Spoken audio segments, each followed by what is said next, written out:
अस्सलाम वालेकुम, मैं हूं शाहजेब खानजादा। क्या हुकूमत के लिए अपोजिशन की तहरीक का खतरा टल गया है?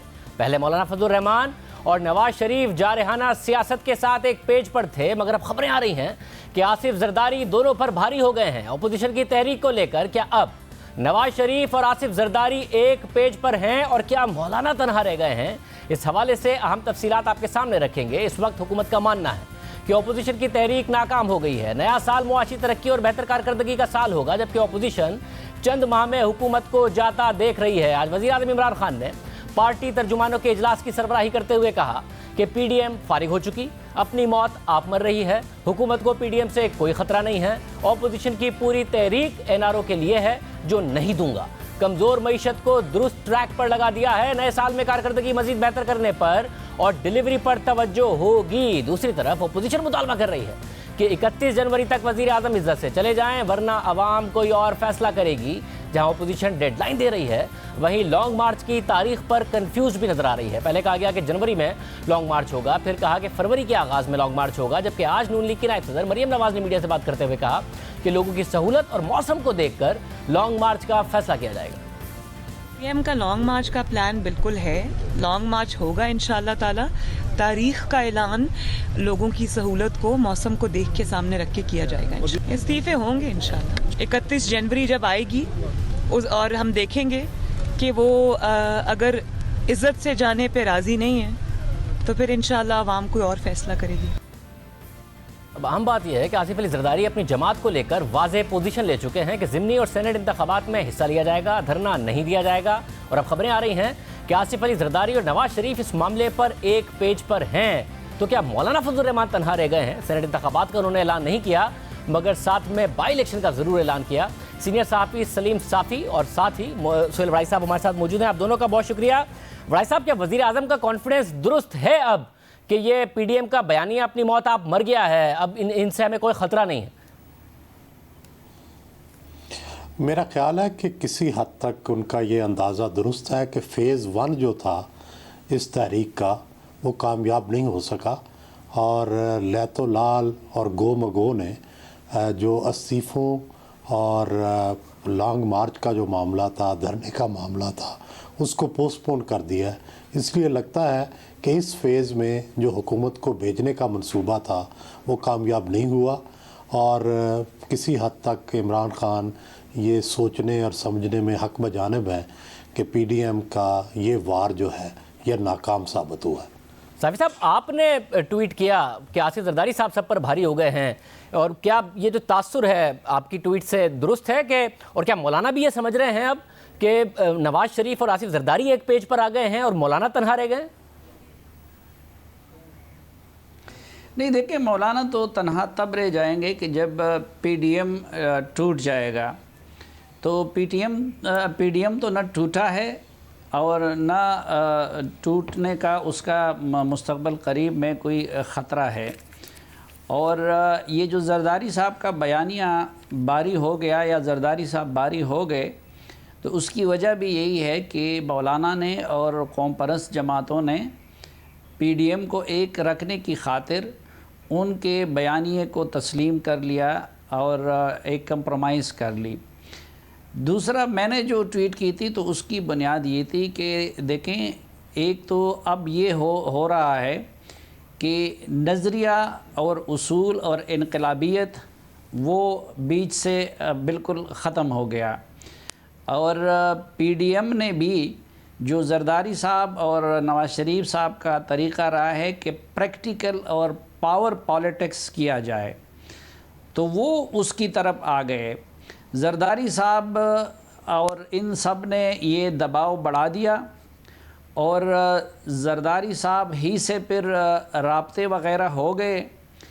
तो उसके नतीजे में, यानी ये कोई बच्चे तो नहीं थे, ये क्या इनको ये पता नहीं था फिर इनमें और इमरान खान में क्या फ़र्क है कि जनवरी में सर्दी होगी या नहीं होगी, इस्तीफ़े हम देंगे तो हुकूमत के पास क्या ऑप्शन है, या सेनेट का इलेक्शन आ रहा है। ये सारी चीज़ें तो पहले से इनके इल्म में थी। तो जरदारी साहब का फिर ये रास्ता उन्होंने अपना लिया उन राब्तों के नतीजे में कि अपना सिंध हुकूमत भी बचा लिया, बाकी चीज़ें भी कर ली और वो ये कह रहे थे कि कन्फ्रंटेशन की बजाय या सिस्टम से निकलने की बजाय हमें सिस्टम के अंदर रह के अपने मकासद पूरे करने चाहिए। तो ये बात फिर नवाज़ शरीफ साहब भी नहीं मान रहे थे। अब नवाज़ शरीफ साहब ने भी उनके साथ वो बात मान ली है और फिर उन दोनों की खातिर पूरे पीडीएम को वो बात माननी पड़ी।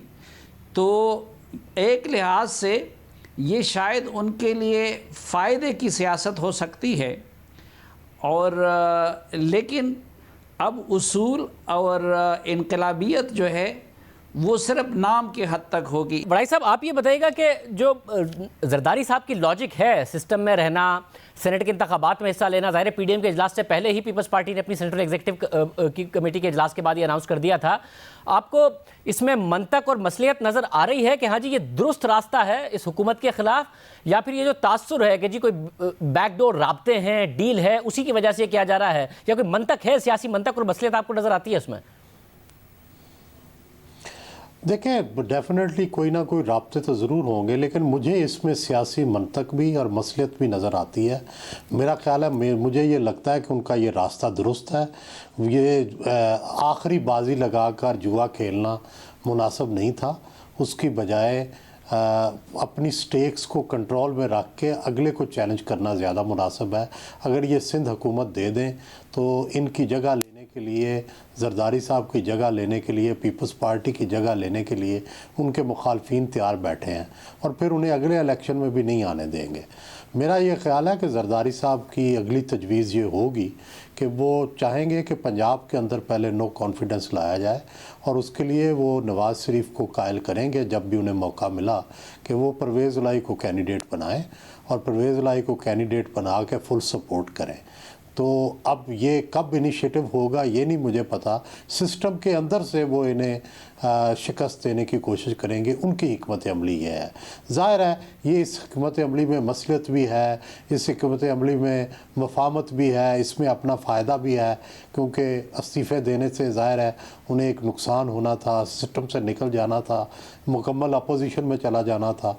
लेकिन इसके बावजूद इसमें एक सियासी मंतक ज़रूर मौजूद है कि ख़ुद सब कुछ हारने की बजाय दूसरे को हराने की कोशिश की जाए, सिस्टम में उसको शिकस्त दी जाए और उसकी और फ़ौज की लड़ाई कराई जाए, बजाय इसके कि ख़ुद सबसे लड़कर आप अलग थलग होकर बैठ जाए। मगर भाई साहब, ये जो फिर सिस्टम बदलने की भी जो बात करती है पीपल्स पार्टी भी, नून लीग भी, अगर सिस्टम के अंदर से ही तब्दीली लानी है जिसका तरीक़ाकार नो कॉन्फिडेंस मूव हो सकता है, उसके लिए ज़ाहिर है हुकूमत के इत्तेहादियों को हुकूमत के ख़िलाफ़ करना पड़ेगा। अब काफ लीग हो, जीडीए हो, एमक्यूएम हो या बलूचिस्तान अवामी पार्टी हो, ये सारे अपने फ़ैसलों का ऐलान तो कर सकते हैं मगर फ़ैसले खुद नहीं कर सकते। तो जिस सिस्टम को बदलने के लिए निकले हैं वो उस सिस्टम का हिस्सा बन के ही फिर ये काम कर पाएंगे जिस सिस्टम के ख़िलाफ़ बात कर रहे हैं।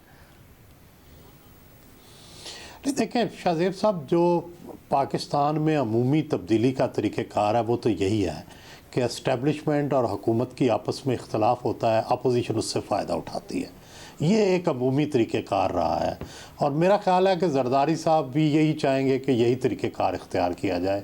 दूसरा इनकलाबी तरीक़ेकार है, जिस तरफ हमारे फाज़िल दोस्त साफ़ी साहब जिस तरफ इशारा कर रहे हैं कि आप इस्तीफ़े दे दें, आप जाके धरना दे दें, आप लॉन्ग मार्च में जाके बैठ जाएं, अपनी कश्तियां जला दें और फिर इंतज़ार करें कि इस्टेब्लिशमेंट या हुकूमत में से कौन पहले गिरता है।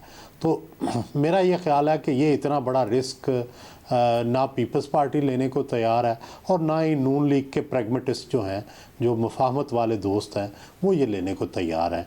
इसलिए दरमियानी रास्ता यही है कि सिस्टम को के अंदर से इनकी लड़ाई करवाई जाए हमेशा की तरह और इस तरह से हुकूमत को खोखला किया जाए।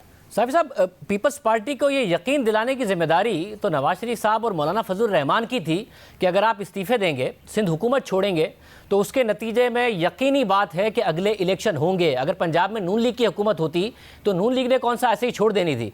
तो वो यकीन दहानी आगे से नहीं मिली है, इसीलिए जरदारी साहब भारी हुए ना। अगर यकीन दहानी करा देते कि हाँ जी आप इस्तीफ़े देंगे तो हुकूमत जाएगी ही जाएगी, तो फिर शायद इस्तीफ़े आ जाते।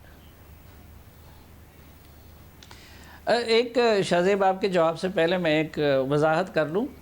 हमारे सोहेल वड़ाई साहब तो उस्ताद भी हैं और हम इनके मुक़ल्लिद भी हैं इस हवाले से, बल्कि मुक़ल्लिद बनने की कोशिश कर रहे हैं। तो मैं कभी यानी उनको इनकलाबी रास्ता अपनाने की मैं तजवीज़ नहीं कर रहा, बल्कि हम तो हुकूमत में भी ये कह रहे थे नवाज़ शरीफ साहब से कि भाई ये पंगे ना लो, आपकी जमात इस काम के लिए बनी नहीं है, वरना आप उस हाई मॉरल ग्राउंड पे खड़े हैं। और फिर उसके बाद भी पिछले सालों में इन्होंने जो कुछ किया, ये तो इन्होंने ख़ुद बैठ के इनकलाबी बनने का हमें तासुर दिया, बिलावल ने भी और मरियम नवाज़ ने भी। जो पहला अलामिया था अब वो भी पीपल्स पार्टी के बुलाए गए कॉन्फ्रेंस में तैयार की गई, जिस पे सब ने दस्तखत कर लिए। और फिर ये कि ना मुझसे मशवरा हुआ था ना सोहेल वड़ाई साहब से मशवरा हुआ था, तो इस्तीफ़ों के फ़ैसले पे भी इन्होंने ख़ुद दस्तखत किए। फिर ये जो डेडलाइन थे ये भी इन सब ने मुश्तरका दिए थे। तो ये हम अब इसलिए मैं कहता हूँ कि अब वो शायद फ़ायदे वाली सियासत कर रहे हैं और शायद अक़ल वाला रास्ता वही हो जो सोहेल वड़ाई साहब कह रहे हैं, लेकिन अखलाकी लिहाज से अब उनकी पोजीशन वही पीटीआई वाली हो गई। जिस तरह पहले उन्होंने धरने दिए थे, इस्तीफ़े दिए थे और फिर इमरान ख़ान की क़यादत में सर झुका के उसी पार्लियामेंट में चले गए, तो अब उस लिहाज से पीडीएम भी सुन्नत इमरान को ताज़ा कर रही है अपने उन दावों से और नारों से और धमकियों से पीछे हट के। एक लिहाज से ये हिकमत अमली उनकी बेहतर हो सकती है। मौलाना साहब के साथ चूँकि 1 साल पहले ये काम हो चुका है, तो मौलाना साहब कहते हैं कि इस सिस्टम के अंदर जो है जब तक इमरान ख़ान को मुक़्तदिर हलकों की सरपरस्ती हासिल है तो हम कुछ भी नहीं कर सकते। जरदारी साहब की ये राय बन गई है कि शायद वो इमरान ख़ान साहब मुल्क और मुक़्तदिर हलकों के लिए वो बोझ बन गए हैं, तो अब वो वक्त आ गया है कि हम भी इमरान ख़ान वाला तरीक़ा इस्तेमाल करके इस्टेब्लिशमेंट को अपना हमनवा बना के उनसे दूर करा दें। और फिर जब इन दोनों बयानियों के बीच में भी नवाज़ शरीफ साहब ने भी अल्टीमेटली जाके वो जरदारी साहब वाला बयानिया अपना लिया। अब एक स्ट्रेटजी उनकी ये भी हो सकती है कि जी मौलाना और महमूद ख़ान चकज़ई और ये लोग और किसी हद तक मौलाना ख़ुद मरियम भी सख्त बयानिया अपना के इदारों पे दबाव बढ़ाएंगे और जरदारी साहब अंदर से और शहबाज शरीफ साहब का ग्रुप या ख़ुद मियां नवाज़ शरीफ साहब कुछ राब्तों के ज़रिए उसमें से रास्ता निकालने की कोशिश करेंगे। तो हो सकता है कि ये रास्ता फ़ायदेमंद ज़्यादा हो और काबिल अमल ज़्यादा हो, लेकिन मैंने आपसे अर्ज़ किया कि अखलाकी लिहाज से जो है वो अपने उससे हट भी गए और उस लिहाज से जिस तरह सोहेल साहब ने भी फरमाया कि उनका पहला मरहला या पीडीएम का जो तहरीक का पहला मरहला है उसकी नाकामी का और उसके पिट जाने का तस्वर भी आवाम में जाएगा। वड़ाई साहब, इस सब के नतीजे में ज़ाहिर जब एक इतनी बड़ी सारी जमातों का एक इत्तेहाद है वो अगर हुकूमत गिराने में नाकाम होता है तो ये इसके रिज़ल्ट में हुकूमत और ज़्यादा मजबूत होगी, इदारे और हुकूमत एक दूसरे के और करीब आएंगे, या फिर ये नाकाम भी होते हैं तो हुकूमत को ज़ख्मी कर देंगे आपके ख्याल में? देखिए, तहरीक जब भी कोई नाकाम भी हो तो उसके असरात तो ज़रूर पड़ते हैं। आपने पूरी तारीख़ में देखें कि जो तहरीक नाकाम भी हो उसके भी असरात ज़रूर मुरतब होते हैं। तो बुनियादी बात तो यह है कि जवाबन पीटीआई क्या कर रही है, क्या वो डिलीवरी कर रही है, क्या वो उसने पिछले 2.5 साल में कोई ऐसे मंसूबे लगाए हैं जो आखिरी 2.5 साल में वो रिबन कटिंग करेगी, इफ्तिताह करेगी, कोई सेलिब्रेट करेगी अपने मंसूबों के मुकम्मल होने का। ऐसा कुछ नज़र नहीं आता। हम माजी की हुकूमतों में देखते रहे हैं कि वो पहले 2-2.5 साल डट के प्लानिंग करते हैं, अपने मंसूबे जो हैं उनको चलाते हैं और फिर आखिरी 2 साल या साल वो उसकी रिबन कटिंग करके नकाब कुशाई करते हैं, मंसूबे, मोटरवेज़, बिजली के कारखाने उनको मुकम्मल करते हैं। हमने नहीं देखा कि तहरीक इंसाफ ने कोई भी ऐसा बड़ा मंसूबा बनाया हो, कोई ऐसा उसका विजन हो जिससे वो अपने आखिरी सालों में कोई डिलीवरी का जो तासुर है वो पैदा कर सके। और अगर डिलीवरी नहीं करेंगे तो ये जरदारी साहब के तीसरे साल की तरह होगा, मेमो गेट की तरह, कि जिस तरह मेमो गेट के बाद जरदारी साहब के जो 2 साल थे उसमें सारे फरीक थक कर बैठ गए थे, बेबस हो गए थे। लेकिन सबको पता था कि जरदारी साहब इलेक्शन नहीं जीत सकेंगे।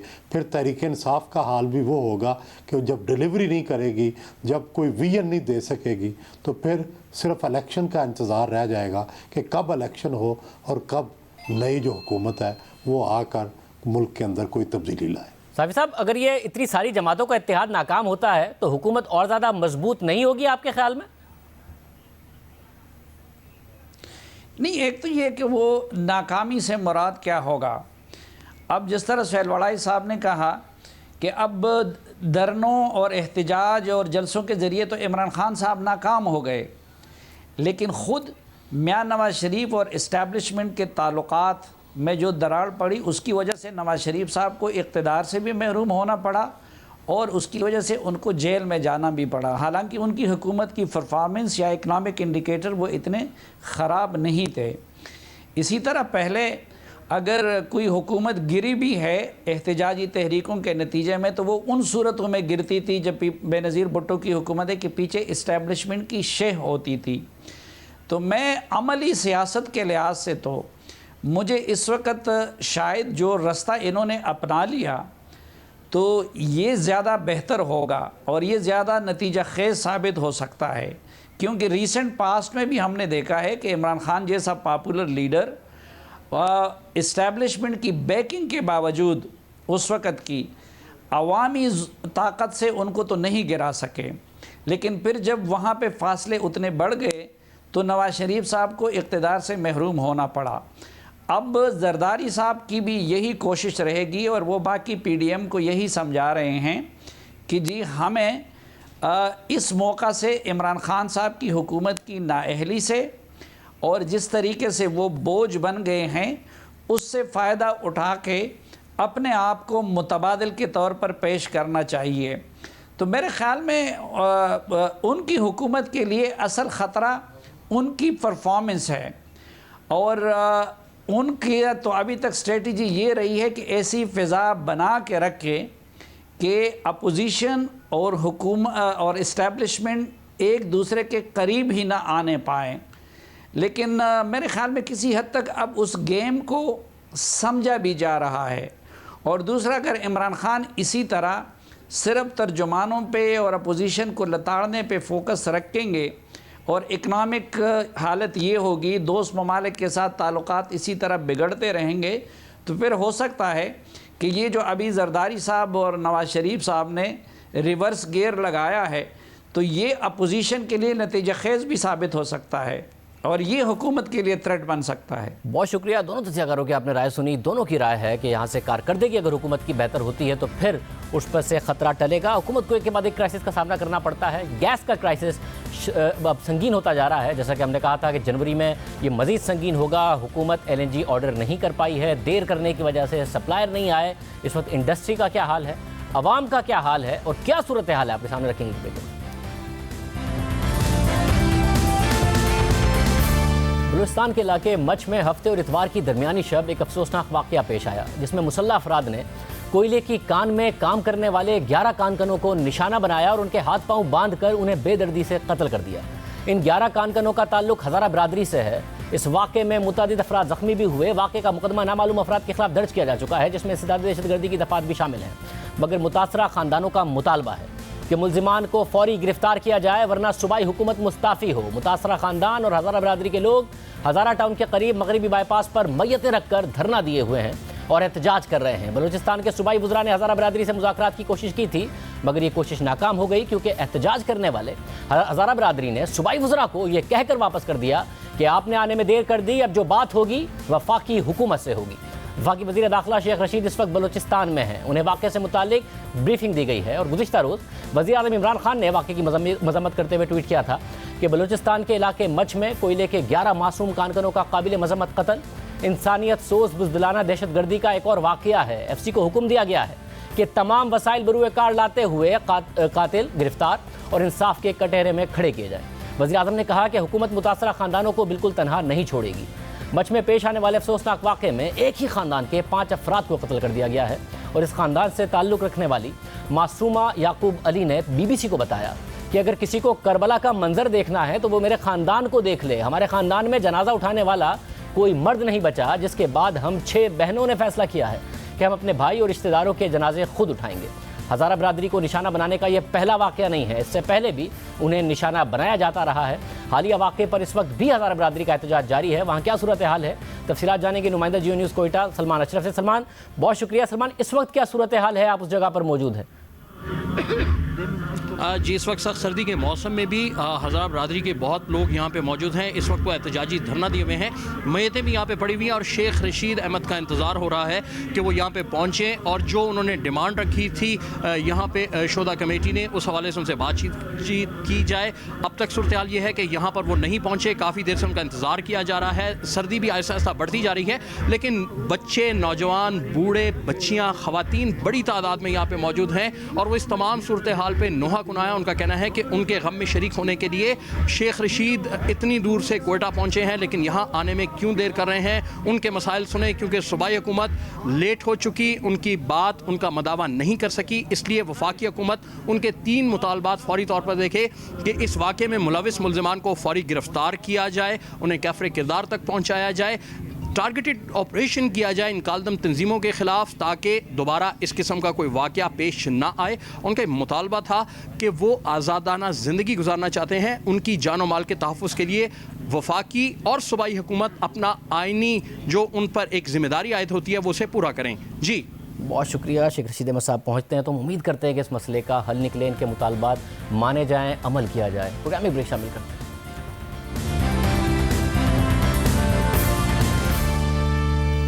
वही हो रहा है जिसका खदशा बार बार जाहिर किया गया। जनवरी के आगाज़ के साथ ही मुल्क में गैस का बहरान मज़ीद संगीन हो गया है और ये बहरान वक्त गुजरने के साथ साथ शुरू के 20 दिनों में मज़ीद संगीन होगा, क्योंकि बार बार तवज्जो दिलाने के बावजूद भी वजारत पेट्रोलियम ने देर से जनवरी के लिए LNG के टेंडर किए, जिसकी वजह से जनवरी के शुरू के 20 दिनों के लिए LNG के सप्लायर्स ही नहीं आए और फिर जब हंगामी टेंडर किए तो बहुत महंगे रेट आए जो हुकूमत ने नहीं लिए। अब सर्दियाँ हैं, गैस की डिमांड ज़्यादा है, टर्मिनल खाली पड़ा है मगर LNG नहीं है और घरों में गैस नहीं है।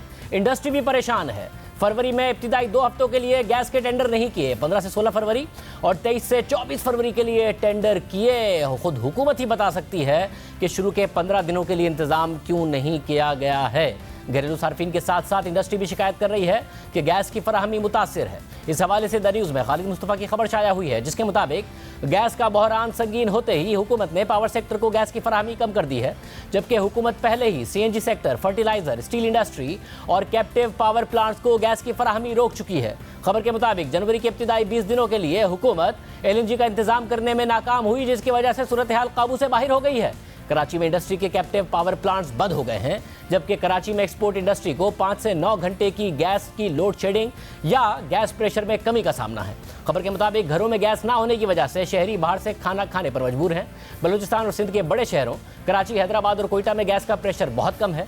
पंजाब में लाहौर, रावलपिंडी, सियालकोट, गुजरावाला, फैसलाबाद, मुल्तान और गुजरात के मुख्तलिफ इलाकों में या तो गैस की फराहमी मुअत्तल है या फिर गैस का प्रेशर कम है।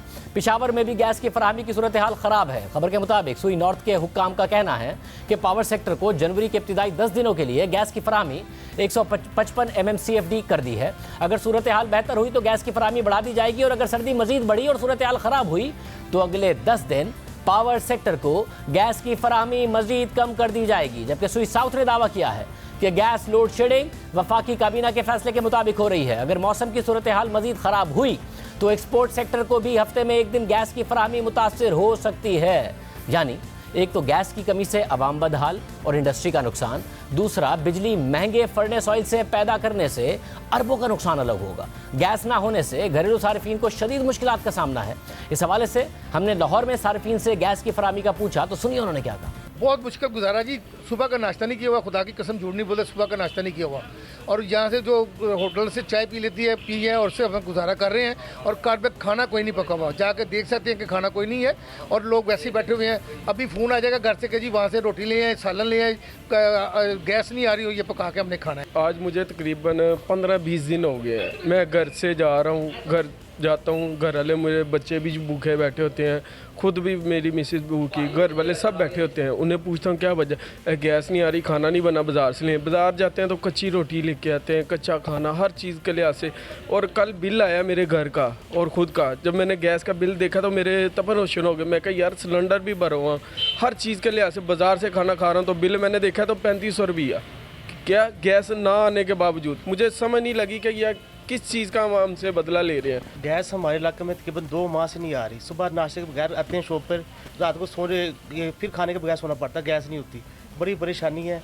हमारी तो वज़ीर आज़म से गुजारिश है कि खुदा के लिए गैस का कुछ बंदोबस्त करें। तो दिल्ली सरकार से हम तंग आ चुके हैं, तो इसके लिए कुछ ना कुछ ये सोचना चाहिए वज़ीर आज़म को। बच्चे बेशक स्कूल नहीं जा रहे हैं, लेकिन उठ कर सुबह नाश्ता तो मांगेंगे ना। तो वो जब एक दूसरी गैस वो सिलेंडर जो है वो कितना हम भरवाएं, एक आम बंदा वो क्या करेंगे, मुझे बताएं कितना सिलेंडर भराएं हम। गैस के बिल जो हैं वो पहले से ज़्यादा आ रहे हैं, मगर गैस आ नहीं रही। और बाज़ार से अगर हम खाने पीने के लिए कोई चीज़ें लेते हैं तो वो हमें अफोर्ड नहीं होती, क्योंकि आजकल हालात वैसे ख़राब हैं और बाज़ार वालों ने चीज़ें जो हैं वो पहले से ज़्यादा महंगी कर दी हुई। मैनेज बिल्कुल भी नहीं हो रहा, बिल्कुल भी नहीं हो रहा। सिलेंडर लेना पड़ता है और आप देखें ऑटोमेटिकली उसकी जो प्राइसेस हैं वो बहुत ज़्यादा गवर्नमेंट ने उसको इंक्रीज़ कर दिया है। विदाउट नाश्ता जाना पड़ता है हमें, और इसके अलावा सम टाइम अगर यूनिवर्सिटी से वापस आए तो भी गैस नहीं होती, मतलब बाहर से ही। लेकिन आप ये सोचें कि कब तक बाहर से हम लोग खाएं, तो ये मतलब सबसे बड़ा बेसिक इशू है। कराची के शहरियों की भी सूरत हाल मुख्तलिफ नहीं है, देखिए। पहले तो बिजली का मसला था कि कभी आती थी कभी नहीं आती थी, लेकिन अभी गैस का मसला हो गया है। गैस 2-3 घंटे जो है चली जाती है, फिर बाहर जो है वो लेने जाओ खाना, वहाँ पे रश इतना होता है। मुसीबत कर दी है पाकिस्तान हुकूमत ने। ये गैस का बिल आ रहा है और गैस नहीं आ रही है बराबर। हमारे इलाके में जाके देखो, वहाँ तो चूल्हा भी नहीं चल रहा है। एक तीली लगाते हैं, वो तीली भी नहीं लग रही है, और गैस के बिल लंबे लंबे आ रहे हैं। लकड़ी जलाते हैं, और क्या जलाएंगे हम, क्या घर जला दें अपना? ना इधर चूल्हे में गैस आ रही है, सुबह से नाश्ता भी नहीं किया हुआ, घूम रहे हैं ऐसे ही।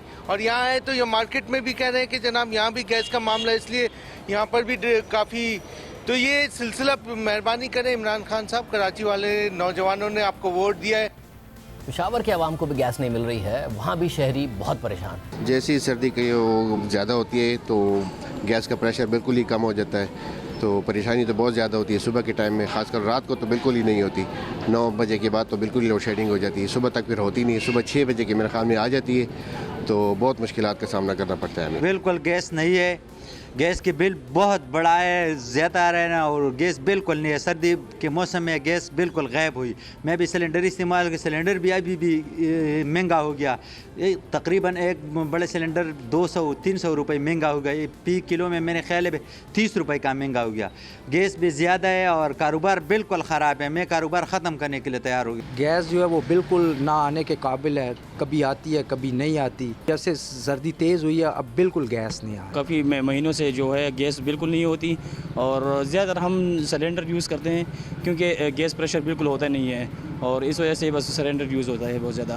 प्रेशर भी है नहीं है बिल्कुल, और गैस भी महंगे है, और क्या करेंगे, सिलेंडर भी नहीं है, क्या कहाँ से लेकर आएंगे। गैस बहुत महंगा हो गया जी।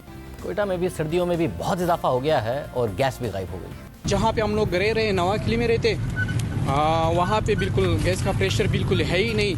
आवाम बहुत परेशान है। गैस नहीं है आपके इलाके में, तो कैसे गुजारा कर रहे हो? तो बिल्कुल ये सारे लोग जो है ये लकड़ी जलाने पे मजबूर होते हैं, वो भी नहीं मिल रहे। प्रेशर है बहुत कम है। कई दफ़ा हम लोगों ने एहतजाज भी किए हैं, रोड भी ब्लॉक किए हैं। वादा किया था कि इसका प्रेशर ज़्यादा करेंगे, लेकिन उसके बावजूद फिर भी उसका प्रेशर ज़्यादा नहीं हुआ। हम लोग जो है आजकल गुजारा कैसे कर रहे हो? गुजारा जो है आजकल जो है लकड़ियों पे है। मैं सरिया मिल में रहता हूँ, वहाँ पे गैस प्रेशर की बात तो हम लोग बाद में करेंगे। सबसे पहले ये है कि वहाँ पे गैस तो आती ही नहीं है। सुबह 9 बजे से रात 9 बजे तक तो वहाँ पे लोड शेडिंग होती है गैस की, तो उसके बाद जब गैस का प्रेशर ही कम है तो हम लोग इसमें कैसे सर्वाइव कर सकते हैं। मैं तो स्पिनी रोड में रहता हूँ, उधर तो गैस बिल्कुल ना होने के बराबर है। सुबह से लेकर शाम तक गैस मिलती नहीं है आपको, हर वक्त जो है मतलब कि गैस शार्ट रहती है। ये अवाम का हाल है, जिनके हवाले से नदीम बाबर साहब ने वादा किया था कि अवाम को मुश्किलात नहीं आएंगी। सूबे में, हर सूबे में इस वक्त ये मुश्किलात हैं, बिजनेसमैन भी इस वक्त परेशान है, इंडस्ट्री का बुरा हाल है। डॉक्टर आरिफ अलवी ने कराची के इंडस्ट्रियलिस्ट से बात भी की है। हमारे साथ जुबैर मोतीवाला साहब मौजूद हैं, chairman businessman group. Zubair Motiwala साहब, बहुत शुक्रिया आपसे डॉक्टर आरिफ अलवी साहब की। सदर पाकिस्तान की बात भी हुई है, आप लोगों से वादा भी किया गया था कि आप कीमत वो दे दें, आपने महंगी कीमत LNG की दी और कहा गया कि अब गैस की सप्लाई नहीं आपको मुतासिर की जाएगी। इस वक्त क्या सूरत हाल है? हमारी समझ में ही नहीं आता कि जब हमसे उन्होंने कॉन्ट्रैक्ट किया, जब हमसे 5 मिनिस्टर्स ने बैठकर, हफीज शेख वाज देयर, उसने कहा जी ये देख लें, मेक श्योर करें जब ये इनको गैस मिलेगी ना। उसने बार बार ये बात हफीज शेख साहब ने की और उन्होंने बोर्ड के ऊपर भी ये सारी चीजें लिखी और सब उन्होंने कैलकुलेशंस की। फिर हमने उसको रेट बढ़ा के दिए। अब वो 200 MMCF हमारा हक है। जो RLNG पाकिस्तान में इंपोर्ट होता है, कराची के लिए 200 MMCF का कॉन्ट्रैक्ट उन्होंने उसको अग्री किया हमको देने के लिए। अब उसको उन्होंने कर दिया 40 MMCF। वो कह रहे जी विंटर सीवियर हो गया है, क्वेटा में बहुत ज्यादा सर्दी हो गई है, पंजाब में ये हो गया है, तो हम जो है ना इसको डाइवर्ट अवाम वैसे GPL को देना पड़ेगा। लेकिन हमारे कॉन्ट्रैक्ट में हमारी जो गैस है वो वैसे कम हो गई डिप्लीशन ऑफ फील्ड्स की वजह से। इसके बाद अगर आप ये इसको 200 MMCF को अगर 40 कर देंगे और 160 का अगर आप उसके अंदर गैप डाल देंगे तो इंडस्ट्री तो नहीं चल सकती। और इंडस्ट्री इस वक्त बहुत ही, यानी जो जनरल इंडस्ट्री है आप समझ ले, आप बतदरीज ये बंद करते जा रहे हैं, बाहर से उसको वाल बंद कर रहे हैं, उसको बंद कर रहे हैं। वैसे तो आपकी सदर पाकिस्तान डॉक्टर आरिफ अलवी से बात हुई, उन्होंने सारी सूरत हाल पे क्या कहा आपसे? मैंने सदर साहब से ये कहा कि इस वक्त हमारे हालात अच्छे हैं, आप हमें काम करने दें, हमको एक्सपोर्ट के ऑर्डर्स काफी हैं और ये अगर इस तरह से बंद ना और खोलना होगा, आप ये सोच लें, मैंने उससे कहा कि 54% एक्सपोर्ट जो है वो कराची से होता है। अगर आप इस सिटी को सपोर्ट करेंगे तो ही काम आगे बढ़ेगा। ये 160-150 MMCF कोई बड़ी चीज नहीं है। उसके लिए आप 474 कारखानों को बंद करने की बात कर रहे हैं, वो तो बड़ा डिजास्टर हो जाएगा। उन्होंने कहा जी आपने लिस्ट भेजी है, हम उसको चेक करवा रहे हैं कि उनके KE के कनेक्शन तो नहीं है। मैंने कहा अगर KE का कनेक्शन है भी तो वो अगर किसी के पास 100 किलोवाट का इमरजेंसी स्टैंड बाय कनेक्शन है, बाकी वो 2 मेगावाट अगर गैस से बनाता है तो उसके पास कनेक्शन नहीं है ना। ये भी उनकी बात, उन्होंने कहा बिल्कुल आपकी बात ठीक है, मैं PM साहब से भी बात करता हूँ और मैं आगे उसकी बात करता हूँ। लेकिन शाहजेब प्रॉब्लम ये है कि 15 दिन नहीं होते, 1 महीना नहीं होता, कोई ना कोई प्रॉब्लम जो है ना वो खड़ा हो जाता है। कभी KE के हवाले से, कभी गैस के हवाले से, कभी पानी के हवाले से, कभी कोई और हवाले से। यानी एक जो है ना एक कंसिस्टेंसी जो होती है ना कारोबार करने में, मैन्युफैक्चरिंग सेक्टर को चलाने में, वो उसके लिए हमें बड़ी तकालीफ का हम शिकार हैं। हम ये समझते हैं कि इन तमाम बातों की वजह से हमारी जो एफिशिएंसी लेवल्स हैं वो कम से कम 15 से 20% हर्ट होती हैं। इसका मतलब आप इन अदर वर्ड्स आप ये समझ लें कि मेरी कॉस्ट जो है वो मेरे कॉम्पिटिटर्स से वैसे ही अगर दोनों के दाम बराबर कर दिए जाए, ये एक अलग बात है कि गैस के दाम बांग्लादेश में आधे हैं, अगर ये बराबर भी हों तो मेरी 15-20% कॉस्ट जो है ना इन्हीं चीजों की वजह से कोई ना कोई प्रॉब्लम्स हमको खड़े करके ये ऐसा होता है। आप एक्सपेंशन की बात करते हैं, आप एक्सपोर्ट बढ़ाने की बात करते हैं, यहाँ जो मौजूदा सनतें हैं उनका ये हाल है। आप मुझे बताएं हम क्या करें? वैसे मगर आपको एहसास है कि शुरू के 15 से 20 दिनों में, जनवरी के में आपकी सूरत हाल बेहतर नहीं होगी, क्योंकि LNG वही आएगी जो कि लॉन्ग टर्म, जो तवील मुद्दती सौदे हैं उनके तहत आएगी। क्योंकि शुरू के 20 दिनों में जो स्पॉट कार्गो हैं, देर करने की वजह से सप्लायर नहीं आए, फिर महंगे आए तो हुकूमत ने लिए नहीं है। हुकूमत ने आपसे वादा किया था कि 17 किलोमीटर की पाइपलाइन जब सिंध में बिछ जाएगी तो 1400 MMCFD तक हम अपने टर्मिनल को चला लेंगे, मगर टर्मिनल जनवरी में 1200 MMCFD पर भी नहीं चलेगा। शुरू के 20 दिन में आपको एहसास है कि आपको गैस नहीं मिलेगी, कोई भी वादा हो तो? आप बिल्कुल ठीक कह रहे हैं शायद साहब। ये जो लॉन्ग टर्म के जो 8 कार्गो है वो तो आएंगे जनवरी में, लेकिन इसके बाद जो है ना आपको जाहिर उसको उन्होंने स्प्रेड आउट करना है और वो 1200 ड्रॉ नहीं करेंगे। जो मेरी अकल कहती है वो ये कि वो ड्रॉ नहीं करेंगे। जब वो ड्रॉ नहीं करेंगे तो उसको 1150-1125 के हिसाब से जब वो जाएगा तो आखिरी 3 दिनों में भी प्रॉब्लम आएगा और अभी के शुरू के दिनों में भी प्रॉब्लम आएगा, जिस तरह से आपके लॉन्ग टर्म वाले कार्गो आएंगे। अगर ये स्पॉट के ऊपर स्पॉट बाइंग कर लेते, उसके साथ करते, तो मेरा ख्याल है कि ये वाला जो प्रॉब्लम जो अभी आया है वो ना आता और हम ये 17 किलोमीटर वाली लाइन जो है इसकी इफादियत कराची को मिल जाती। क्योंकि अब उन्होंने जब ये 1200 रह गया और 1350 नहीं हुआ तो उसकी एक्सपेक्टेशन के ऊपर ही नदीम बाबर साहब ने हमारे साथ कमिटमेंट की और वो जब उसकी बाइंग के अंदर वो पहुंच नहीं सके, उसको प्राइसेस बहुत ऊपर मिली तो वो उन्होंने खरीदा नहीं और इसी वजह से कराची जो है ना वो सफर कर रहा है। तो अगर ये स्पॉट बाइंग कर लेते और अगर ये एक्स्ट्रा कार्गो आ जाते तो ये जो 17 किलोमीटर की लाइन जो है उसकी जो है ना इफेक्टिवनेस हमारे लिए पैदा हो जाती और हम ये जो है ना ये 150 MMCF जो हमारी आज शॉर्टफॉल है वो हमको मिल जाता। हम तो ये अपील आपके थ्रू से मैं ये करना चाहता हूँ, ये बातें तो सब टेक्निकल हैं, सब ठीक है कि उन्होंने नहीं खरीदा या नहीं खरीदा। अब जब नहीं खरीदा तो फिर तो आप अगर कार्गो नहीं आया है, आपने कुछ नहीं किया, तो सिर्फ कराची क्यों सफर कर रहा है? देखिए, सबको इक्वल जो है ना, आपको उसके अंदर वो बांटना चाहिए। अगर आपका 150 MMCF कम है तो फिर लाहौर, तो फैसलाबाद, गुजरांवाला, इन सबको अगर एक साथ अगर आप उसके अंदर बांटे तो शायद हमारे हिस्से में वो शॉर्टफॉल जो है वो 30-35 से ज्यादा ना आए। तो हम उसको जो है ना सहार भी लें, और आपने फौजी भी बंद कर दिया है, केई को भी आपने कम कर दिया है। मेरा ख्याल था कि अगर ये कर लेते तो जो है ना हमको जो है ना इसके अंदर प्रॉब्लम नहीं होता और कराची जो है ना वो स्मूथ चल जाता। लेकिन ये अब सिर्फ कराची के ऊपर 150 MMCF की जो शॉर्टफॉल है वो डाल दी गई है, इस वजह से हम ज्यादा प्रॉब्लम में हैं। तो इस सूरत हाल के बावजूद भी सदर पाकिस्तान ने शुरू के 15-20 दिन के लिए आपको यकीन दहानी कराई है कोई जनवरी के? सदर साहब को मैंने सारी चीजों की पूरा उनको अप्राइज किया कि ये पोजीशन है और हमारी इतनी मिलें बंद हो जाएंगी। उन्होंने यही कहा कि आप ताउन करें, उनसे कहें कि जितना लोड कर्टेल कर सकते हैं, जितना डीजल पे जा सकते हैं, फर्नेस पे जा सकते हैं, वो जाएं, ताकि जो है ना ये हम पीरियड निकाल दें। उनको नदीम बाबर साहब ने बिल्कुल ये कहा हुआ है कि 15 तारीख तक इंशाल्लाह ताला सब चीजें ठीक हो जाएंगी और सारी इंडस्ट्री को हम चला देंगे वापस। अब ये सदर साहब ने मुझे यही कहा कि मैं प्राइम मिनिस्टर को पूरी बात से गोशगुजार कर रहा हूँ और इंशाल्लाह ताला जो उसमें बेहतरी आ सकेगी वो होनी चाहिए। बहुत शुक्रिया। ज़ुबैर मोतीवाला साहब हमारे साथ मौजूद थे। इंडस्ट्री का हाल भी बुरा है। खुद इंडस्ट्री को कहा जा रहा है जब सस्ती गैस खरीदने का मौका ज़ाया करके कि आप डीजल पर चला लें, फर्नेस ऑयल पर चला लें, यानी महंगी बिजली पैदा करें, महंगा इस वक्त मामला होगा। इंडस्ट्री परेशान है, घरेलू सार्फिन को भी गैस की फराहमी मुतासिर है। हालांकि 25 नवंबर को वज़ीर आज़म के मामले खुसूसी बराए पेट्रोलियम नदीम बाबर ने दावा किया था कि घरेलू सार्फिन को गैस की फराहमी मुतासिर नहीं होगी। हम टर्मिनल्स को, LNG टर्मिनल्स को पूरी कैपेसिटी पे चला रहे हैं। दिसंबर में भी पूरी पे चलाएंगे। प्रेशर के इश्यूज तो आएंगे जो हमेशा आते हैं सर्दियों में, लेकिन कोई major across the board shortage इंशाल्लाह हमारी कोशिश है कि नहीं हो पाए। और दोनों ही काम नहीं हुए। दिसंबर में भी टर्मिनल पूरी कैपेसिटी पर नहीं चले, एक कार्गो को आगे किया। जनवरी के 20 दिनों के लिए तो टेंडर ही नहीं किए जा सके, सप्लायर ही नहीं आए। और दूसरा जो दावा था कि सिर्फ प्रेशर के मसाइल होंगे, गैस गायब है इस वक्त। कराची हो, पेशावर हो, लाहौर हो, कोयटा हो, गैस इस वक्त आवाम के लिए गायब है। इंडस्ट्री भी एतराज़ कर रही है। हालांकि अक्टूबर में नदीम बाबर साहब ने दावा किया था कि फरवरी तक की गैस का इंतजाम किया हुआ है। नवंबर के महीने में हम एक एडिशनल कार्गो लाके नवंबर में भी फुल चलाएंगे और दिसंबर और जनवरी तो वैसे ही फुल चलना था। सो ये कहना दुरुस्त नहीं है कि हमने अरेंजमेंट नहीं की हुई। आप ये समझ लें कि आज से लेके फरवरी तक ये टर्मिनल्स फुल कैपेसिटी पे चल रहे होंगे। वज़ीर आज़म नदीम बाबर से पूछें कि वो गैस कहाँ है, टर्मिनल क्यों फुल कैपेसिटी पर नहीं चल रहे हैं। टॉपलाइन सिक्योरिटीज़ की रिपोर्ट के मुताबिक दिसंबर 2020 में फर्नेस ऑयल की सेल्स में दिसंबर 2019 के मुकाबले में 108% का इजाफा हुआ है। रवां साल के 6 माह में 38% का इजाफा हुआ है। आरिफ अवी लिमिटेड की रिपोर्ट के मुताबिक LNG से बिजली 6.5 रुपये फी यूनिट की पड़ रही है, जबकि फर्नेस ऑयल से तकरीबन दुगनी यानी 11 रुपये 80 पैसे फी यूनिट की पड़ रही है। यानी गैस की कमी की वजह से अरबों रुपए का नुकसान अलग, देर से टेंडर करके महंगी LNG खरीदने पर अरबों रुपए का नुकसान अलग, फर्नेस ऑयल से महंगी बिजली पैदा करने से अरबों रुपए का नुकसान अलग, और फिर सर्कुलर डेट बढ़ने की वजह से हुकूमत के लिए मसाइल अलग पैदा होंगे। प्राइम ब्रेक शामिल करते हैं।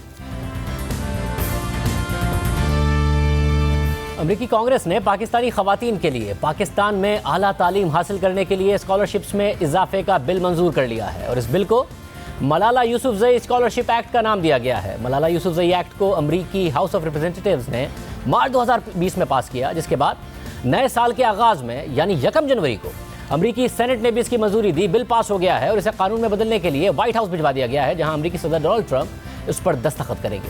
इस बिल के मुताबिक पाकिस्तान में हायर एजुकेशन के प्रोग्राम्स के लिए USAID को 2020 से 2022 तक स्कॉलरशिप्स का 50% पाकिस्तानी खवातीन के लिए मुख्तस करना है। इस बिल के मुताबिक USAID को कांग्रेस को यह बताना होगा कि उसने कितनी स्कॉलरशिप्स किन किन प्रोग्राम्स में किन किन लोगों को दी, और यह भी वाज़ेह करना होगा कि कितनी स्कॉलरशिप्स मर्दों को दी गई और कितनी खवातीन को। अहम बात यह है कि 2010 से लेकर अब तक USAID ने तकरीबन 6000 पाकिस्तानी खवातीन को पाकिस्तान में आला तालीम हासिल करने के लिए स्कॉलरशिप्स दी, और अब मलाला स्कॉलरशिप एक्ट के तहत इन स्कॉलरशिप्स में मजीद इजाफा होगा। मलाला यूसुफजई के तालीम के लिए किरदार को पहले ही दुनिया तस्लीम कर चुकी है, सराह चुकी है, और अब मलाला ही के नाम पर मजीद पाकिस्तानी खवातीन को भी आला तालीम हासिल करने का मौका मिल रहा है। इजाज़त दीजिए, अल्लाह हाफ़िज़।